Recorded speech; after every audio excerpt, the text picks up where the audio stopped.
Hello everybody, welcome back. My name's Jace. This channel's about my N-gauge railway.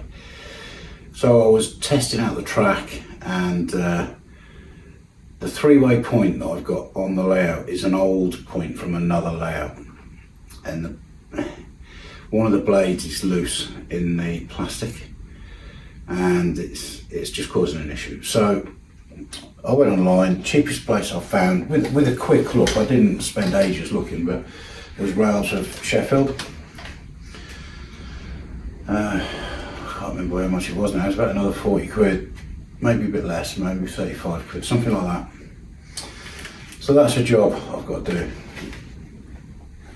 But I've only got to take up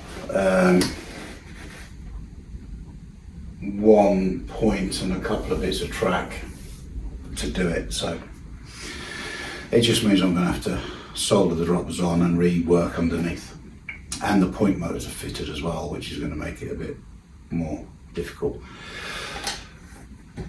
But as you do while you're online getting things, I had a quick look at the Locos, and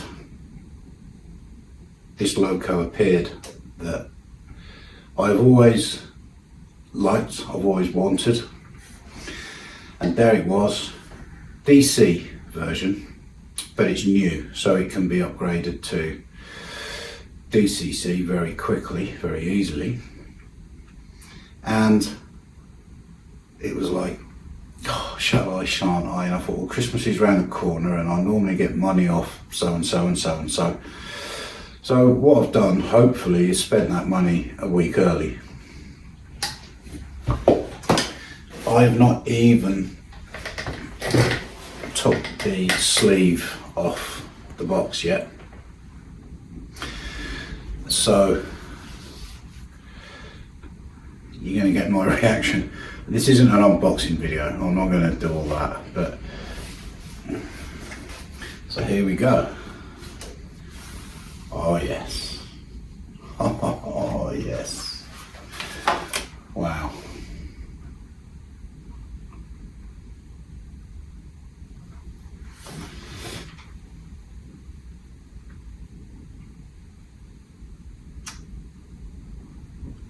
So it's 10,000,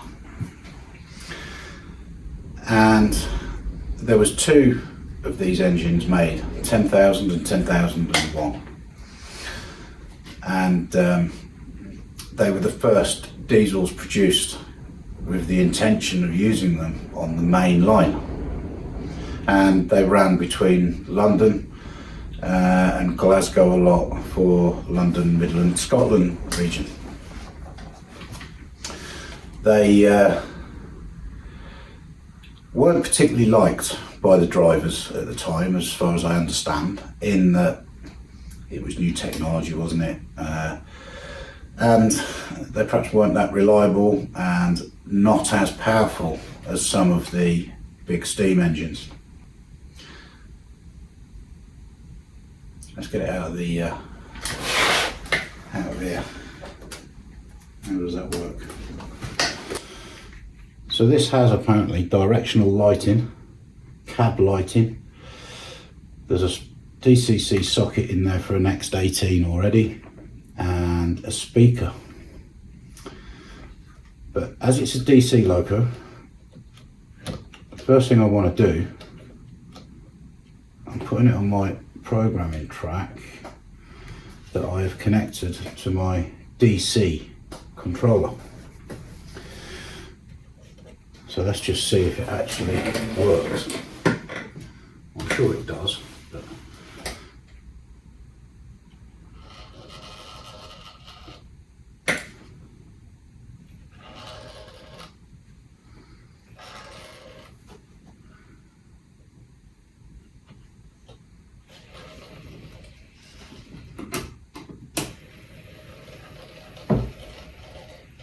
oh yeah, the lights are on.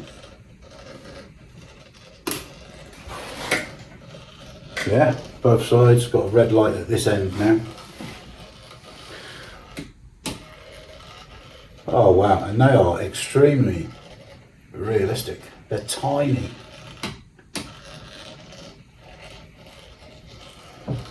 Wow. Doesn't sound very good, does it?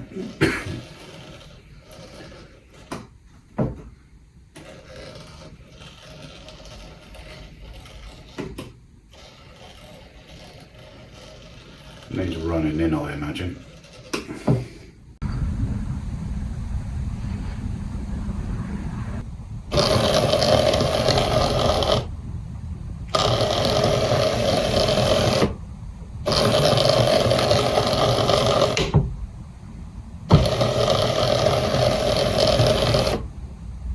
So it needs running in. The instructions are very clear about that, and it's normal practice with a new Loco. So I don't have a loop of track, as you know, and to set one up will be a real pain, just because of the spaces that I've got available. So we're going to do the run of the windowsill to the buffer, which is a pot of filler. Well, not to the buffer, just before the buffer. I need to take that out.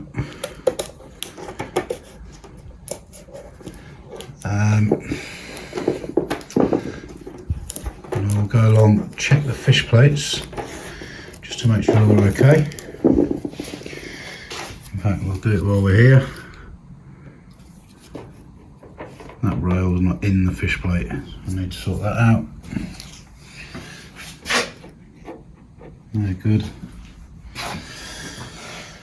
And then we'll run it up and down for an hour. That's going to be fun. The bulldog clips are because my electrical drawer, I have a design issue.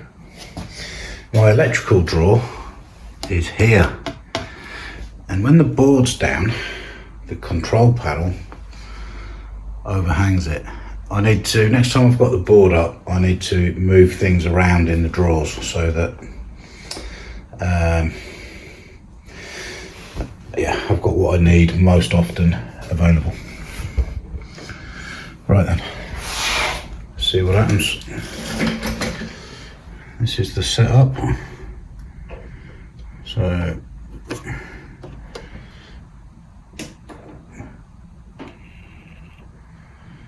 it says half power it has to be run at. I obviously can't walk with it.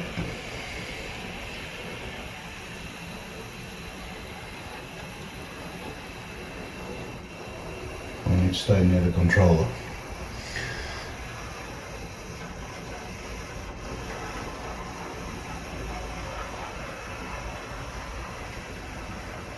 Obviously the reason I want to do this while it's still DC is because then I haven't touched it. All I've done is followed the instructions.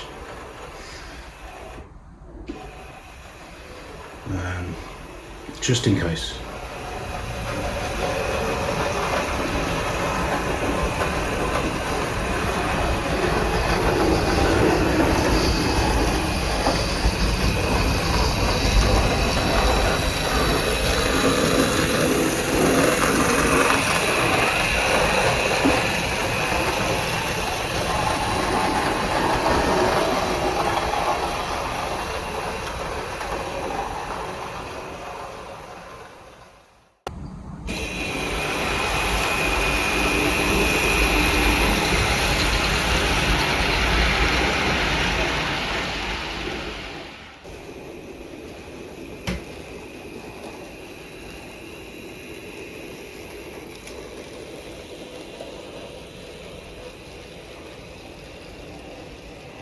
Isn't that nice? You know what we've got to do now? Fit a decoder. Okay everybody, right, it's a lovely day here in Shropshire. As you can tell, this video has been filmed over probably about 3 or 4 days because the Loco arrived and then I've had to order the decoder. So I've looked at the instructions and the body is held on there, and the same on the other side with just some tiny little plastic lugs as far as I'm aware, if I can just get it off of those, then I should be good to go. Now, I really don't like doing this sort of thing. I'm a bit heavy-handed. But what I've done is it's just got some little bits of card. I'm hoping I can loosen that.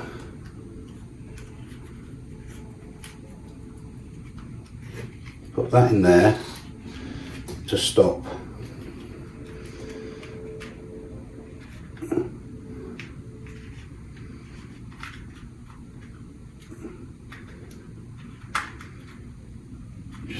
it from pinging back into place. Yeah, difficult. I took one of the bogies off just to try and get a bit of room. It is extremely tight and the card isn't really cutting it, so I am going to attempt some credit card.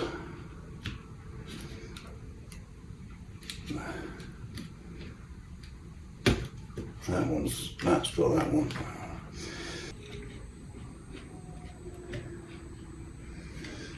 We've got it, I think we've got it.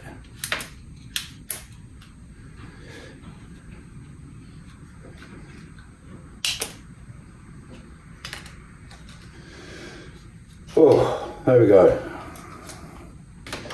So, instructions say fit the decoder, next blanking plate,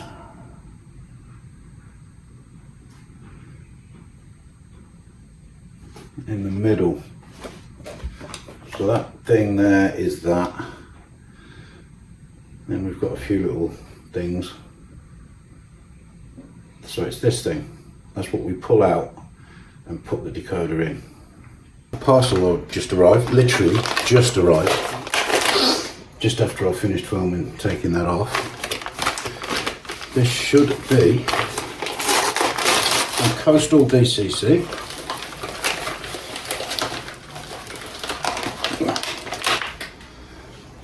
And there it is. Sound decoder.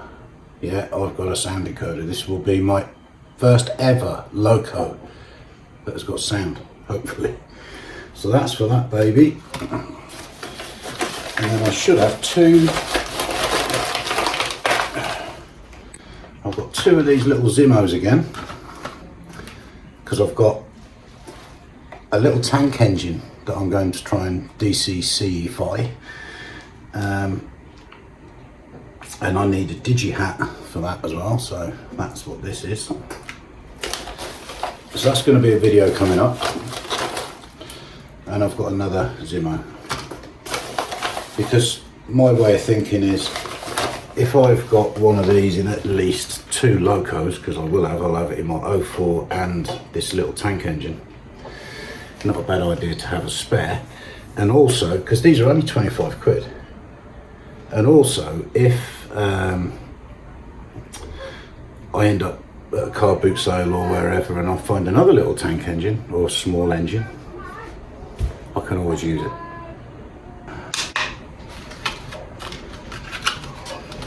That's the sound decoder, I think, and this was either 100 or 120 quid, I can't remember now. Looks like it's glued on a little bit. Right, let me take this one out.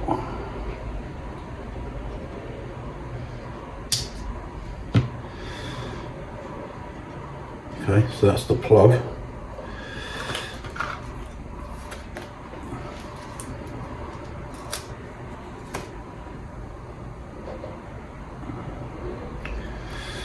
And make sure I get this lined up.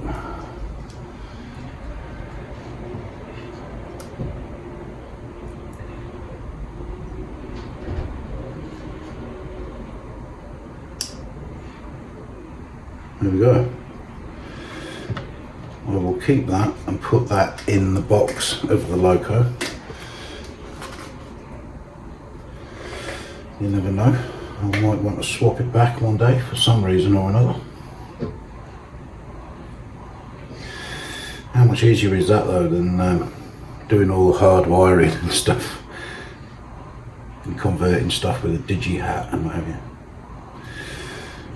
So in total this engine will have cost me 200 quid. So 100 quid for the decoder, 100 quid for the Loco. That's a £30 saving as opposed to buying it sound fitted. So by doing what I've done here today, taking it apart and changing that piece for the decoder, I've saved 30 quid. 30 quid's 30 quid in my book. Okay, now I've just got to make sure that this goes back in properly.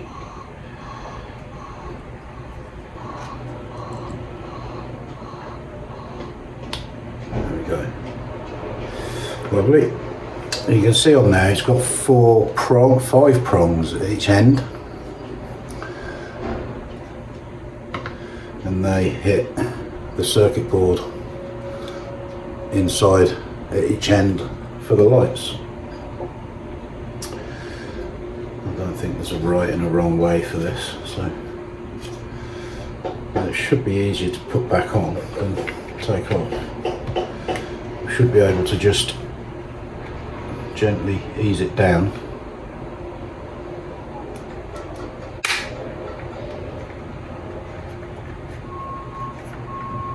There we go.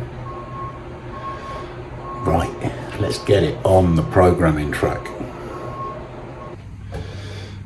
Okay, we'll switch that across to programming.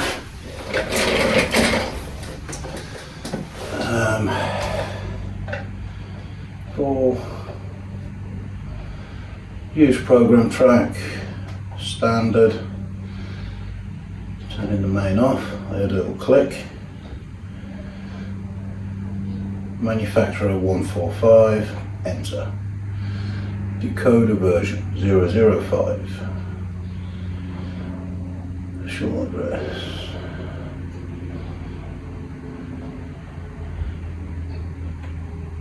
Long address 10,000. I can only have 4 digits. Enter. Activate this address, yes. CFG. Direction bit normal. Speed 28. No to DC. Standard table. Long address. Motor. Start bolts. I'm going to leave these if they've been. No, I'm not.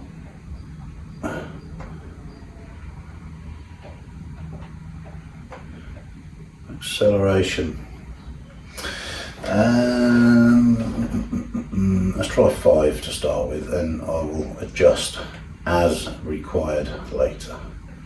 Same for deceleration.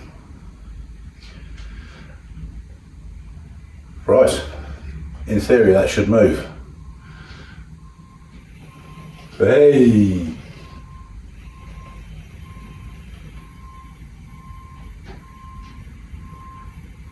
Look at that. Big jump in speed between 1 and 2.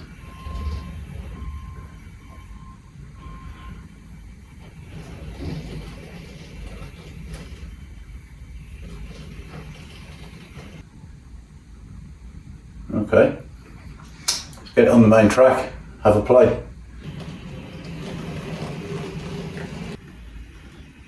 Oh, I've got to change that point.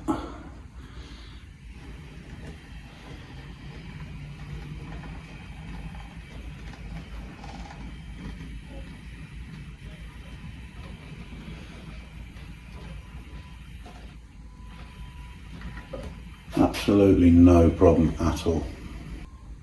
Okay, have we got noises then? How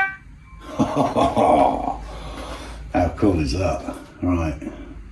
Bell. Don't think you'll have a bell. No. I need to learn about all of the different sound things now. So how do I have an engine running?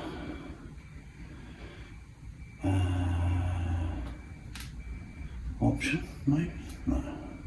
I'll work it out and I'll bring you back.